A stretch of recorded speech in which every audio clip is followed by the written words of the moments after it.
పండగ పూట కూడా పండగ పూట ఏం చేస్తాం సునీల్?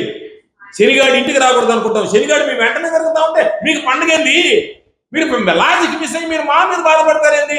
మాకేం పండగ లేదా, మేము పండగ చేసుకునేదానికి లేదా, కనీసం పండగ కూడా చేసుకోలేకపోతున్నాం అంటే శనిగాడు 6 ఏళ్ళు అడుగు పెట్టడం కాదు, శనిగాడు నిష్ట తిరుగుతున్నాం, మీ వెంటనే పాదం పోతున్నాడు, మీ తోడు తిరుగుతున్నాడు. తప్పదు మీకు. మీరు అంటప్పుడు మీరు దూరంగా ఉండాలి, వాడిని దూరం చేసుకోవాలనేటువంటి తప్ప శనేశ్వరుడు మీ దగ్గర చేరితే, చెంతలు చేరితే ఇంటికి వస్తేనే అరిష్టం అనుకుంటే మీ వెంటనే జరుగుతూ ఉంటే నేను దానికి సంబంధించి మీరు బాధపడి మా మీద బాధపడేం లాభం కాదు కదా. మీరు మా మీద బాధపడలేదు కదా. కాకపోతే తెలుగుదేశం పార్టీకి ఏంటంటే పాపం రామారావు బోళాబాయి మనిషి, లక్ష్మీపార్వతి వాళ్ళ ఇద్దరిని ఇంటికి తీసుకెళ్లి వాళ్ళ కాళ్ళు బిసికి కాళ్ళ మీద పడి మీరు టికెట్ ఇస్తానంటే తప్ప నేను లేను అని అంటే పాపం వాళ్ళు ఏదో కరుణించి నేను టికెట్ ఇస్తానంటే అంతకన్నా గతిమాలలో లేడని చెప్పి అటువంటి ఎన్నిసార్లు ఓడిపోయినా సరే ఏదో మన గాల్లో గెలిచాడు అటువంటి వాడికి టికెట్. అంతకన్నా మీకు గతి మోక్షం లేకపోయి మీ పార్టీకి, అంతకన్నా మాట్లాడేవాళ్ళు లేకపోయా జిల్లాలకు సంబంధించినటువంటి ఇరిగేషన్ లేదు. మీరే చెప్పండి.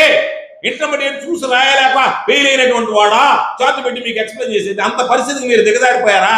ఎవడున్నా ఒక ఇరిగేషన్ చదువుకున్నటువంటి ఎక్స్పర్ట్ని, రిటైర్డ్ అయినటువంటి వాడిని తీసుకొచ్చి పెట్టుకోకుండా మీ ఇష్ట ప్రకారం మీరు మాట్లాడతా ఈరోజు మన పేద రవిచంద్ర గారు చెప్పాడు